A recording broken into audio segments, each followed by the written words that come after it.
C'est un problème très très sérieux au niveau de la société. Alors nous avons notre équipe de la production à réaliser un reportage que nous allons suivre à l'instant. Normalement, pour travailler na force en nzoto te babimela bachine ebele kosangisa na nzoto yango wana ekomi kofaiblir biso banzoto avant ekomi koprovoke biso bamaladi ebele bimelamela babiloko ebele ya bapharmacie. Faiblesse sexuelle soki toke na ka ya malade ekopermettre na badiabete bainfection nakokoloba nini hémorroïde nakokoloba nini lisusu na hernie hernie wana na biso nde tosoyaka yango omona bamobali ezoswa ezokima mosusu okomona na kati libumu ezoswa ezokopesa mpe na mokongo na ceinture so tolobi mokongo c'est-à-dire colonne vertébrale mais so tolobi na ceinture ekozala hernie ndenge ezobeta makasi ezosala makasi ezopesa mpe na mokongo donc etrouble sikoyo motu ezali traumatisme peut-être motu moko aza na ye mokolo asala accident na tel point moko boye to akuta na problème moko boye na ku ya nzoto lokola accident ekokopesa na modele wana ezali lisusu nini douleur des articulations ozoloka kaka douleur na eloko na ekosala lisusu. Faiblesse sexuelle epai ya mibali ezoya mingi ndeko ya mibali eza na misala soit misala makasi baforcément en plus yango ozomona hémorroïde ezozwaka bango na misala baza kosala ale longtemps yango ezopose bango bakóma na faiblesse sexuelle. Deuxième cas ezali susu barégime alimentaire na bato eza malamu su te bato bali kolia so bafui te nyonso wana ezopose mpe hémorroïde parce que bali kolia biloko mingi ya kokauka bakwanga ntango akosala sel okomona ngai tete soki ezoki osanti ke abandi pota libumu ntango abanda pota libumu akokomprendre même pas ke malade ese kotie ntango moko molai kokota na ye eya kopose ke abanda kosanti ke force mobali ekomodimine parce que ni se fongo mpe pota ezokaki na grand teste moyen azala so na force ezala su te yango moni à propos ya hémorroïde ndenge ezotungisa baninga bagene misusu mpe ezali baforcément rapport sexuel soki ezosala yango mingi eza mpe mabe eza kopesa mpe faiblesse sexuelle na motu donc motu ezosenga il faut souvent fo kolandelaka soin ya nzoto na yo il faut kozala ponctuel koyebaka ntango omoni moko koso na nzoto ezosenga mbala moko obanda kozwa soin na yango olie otika yango sungula yango po mingi bazali komona hémorroïde eloko pamba mais ntango kovanda ekomi kobeta elobi nango azwi madame molongani azokoka lisusu te aye kokomprendre kaza ya hémorroïde mais si lota azovanda bongo azomona malamu amelaka kisi bafortifia obesala asala baproduit moko po azalaka makasi mais soit asukani nzoto na ye mpona hémorroïde ekende ebela balingi ndenge wana te na propos ya coutume ya biso bakongo eloko wana ya hémorroïde mpe bakoki mpe kopesa yango soki osisi biloko ya mwasi te ya faiblesse sexuelle okoki mpe kozwa yango po famille baza komirmire ale bakoki kopesa yango mpe soit mpe omona yo mobali kindumba so eleki mingi bakoki mpe kobwa kilo maladi wana ezaki ya faiblesse sexuelle ya libela wana sikoyo eza mpe na ka oyo bakoki kotraitela yango komona atokute na mwasi mosusu na libanda boyotelema eza te ezotungisa bina mingi bina population sine tofandi awa na kati ya Gambia baproblème nyonso tozwaka yango wana mpena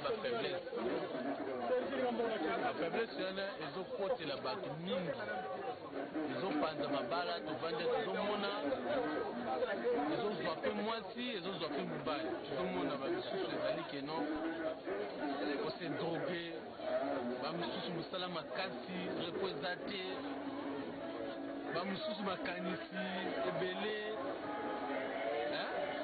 bamosusu azosala cause mpe bamanquement mosusu omona komi dépassé omona mwasi emona ozokoka su kosala te surtout mpena oyo tozomona mpena gaf na bamasango oyo bazomela bamusika makasi wana ezokobebisa bana population mpe ezobebisa bana mibali mingi donc masangana so bameli yango donc ezobuka ezokobebisa pene ezokomisa pena bango pena plapla na bakisi oyo bazoomela po de façon asala kaka po de façon asala mwasi kaka sisa eti na suka oyo eza mabe aolinga mela kisi na pharmacie akosala na force oyo ayeta akosala so na force oyo bakisi wana ntango akomela yango donc eke susu eke koboma ye lisusu bien lisusu à la longue soki amelaka bakisi wana à la longue naomona ezokomisa bango bafaible bapuissance sexuelle ezozwa bango tozozwa bato nyonso ezala papa mokolo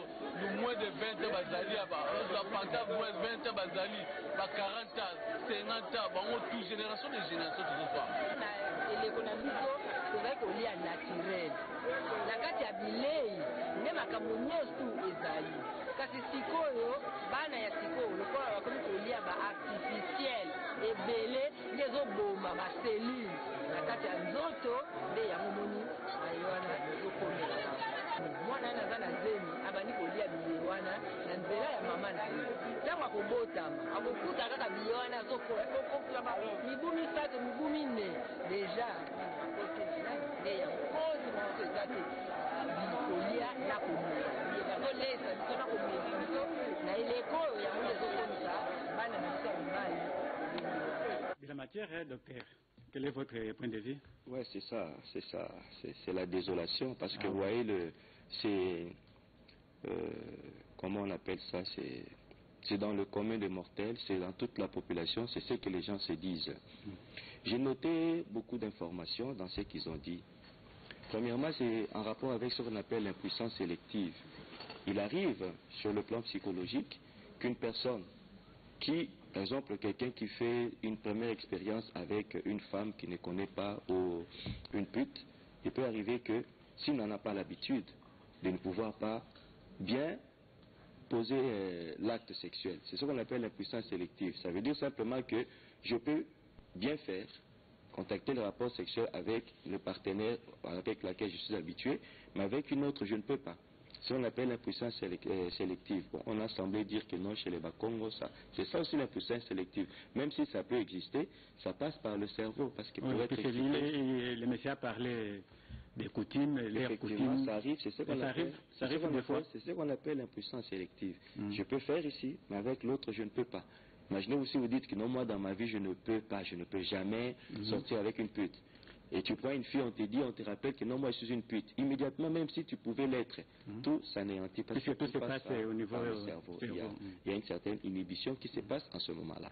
D'autant plus que tu peux être excité, tout d'un coup, on a voilé une femme, et quand on ouvre le visage, tu trouves que c'est ta soeur. Tu ne sauras plus, mais si tu es normal.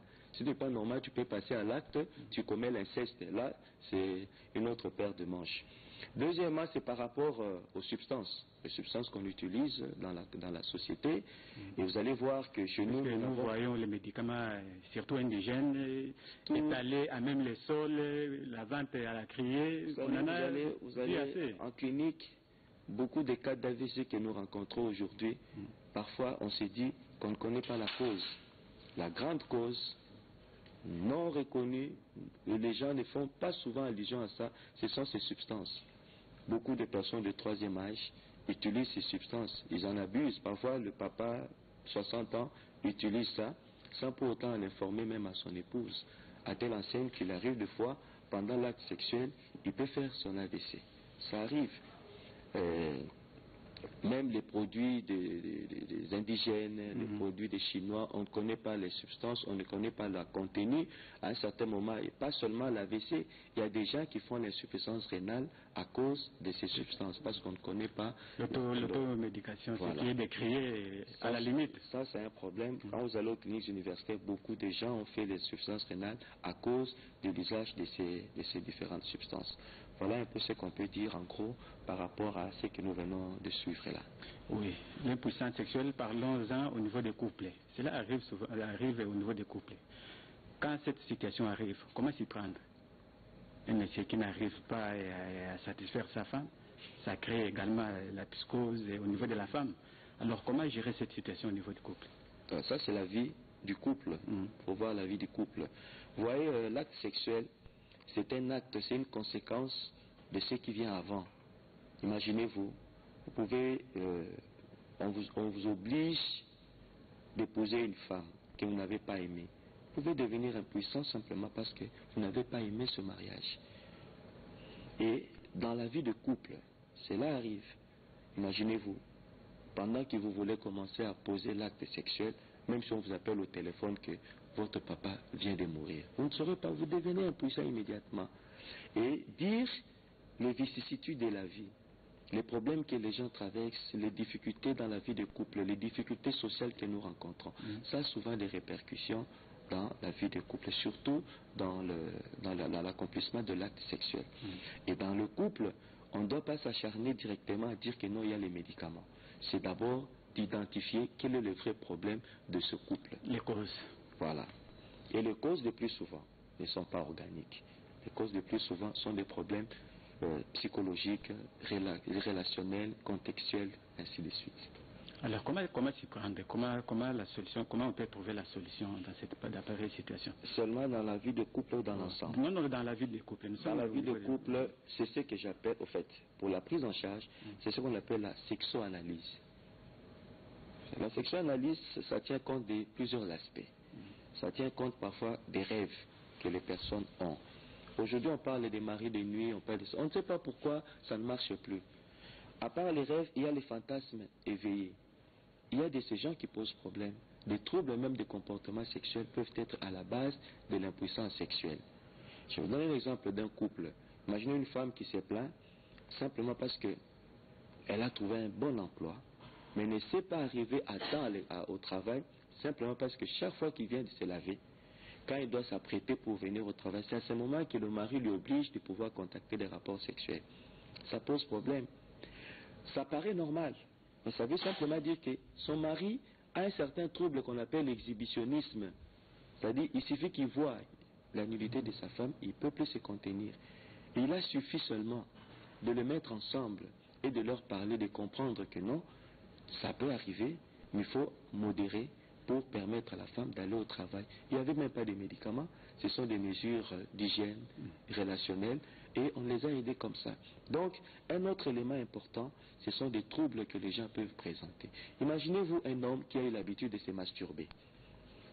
Il y a de ces gens-là qui, même dans leur vie de couple, il peut contacter des rapports sexuels convenablement avec son épouse, mais lui n'est pas satisfait. Il doit aller se masturber. Ça peut présenter l'impuissance sexuelle par la suite. Il y a des cas, par exemple, des gens qui font, par exemple, j'ai connu un couple, les gens faisaient ce qu'on appelle le troalisme.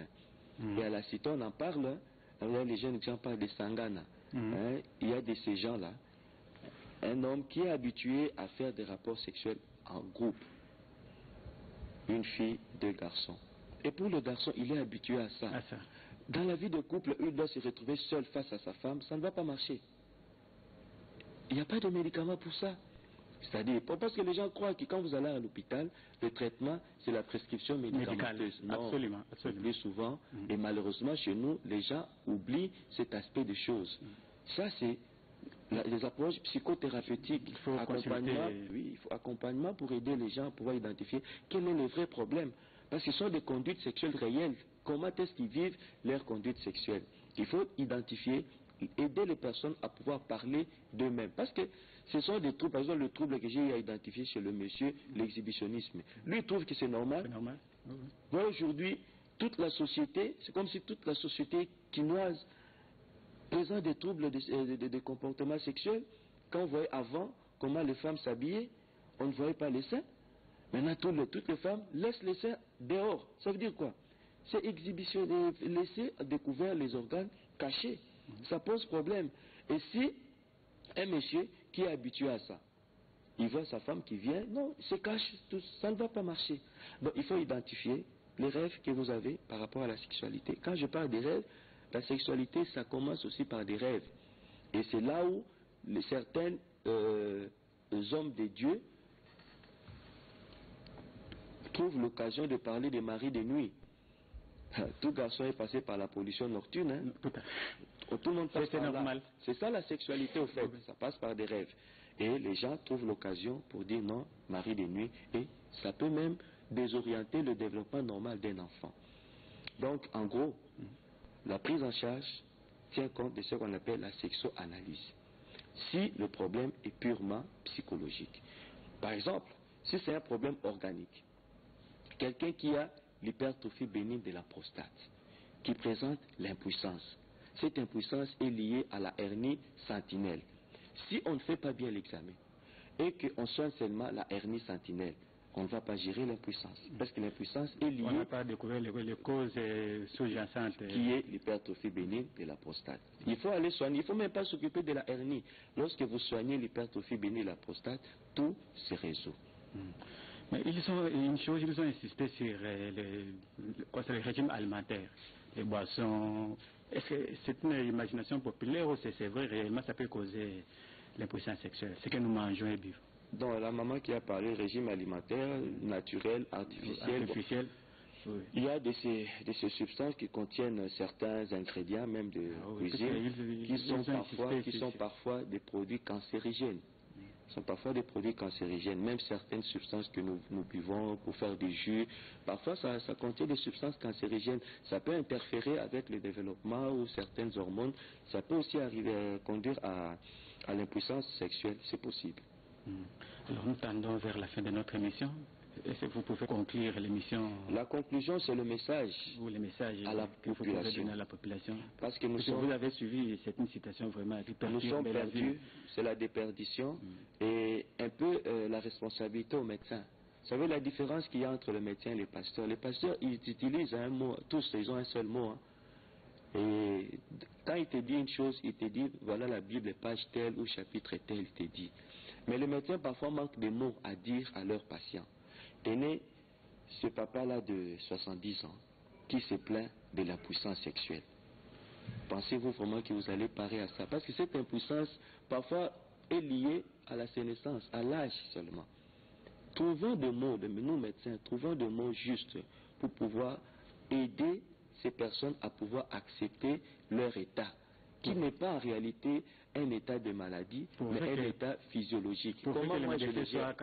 Comment je le gère?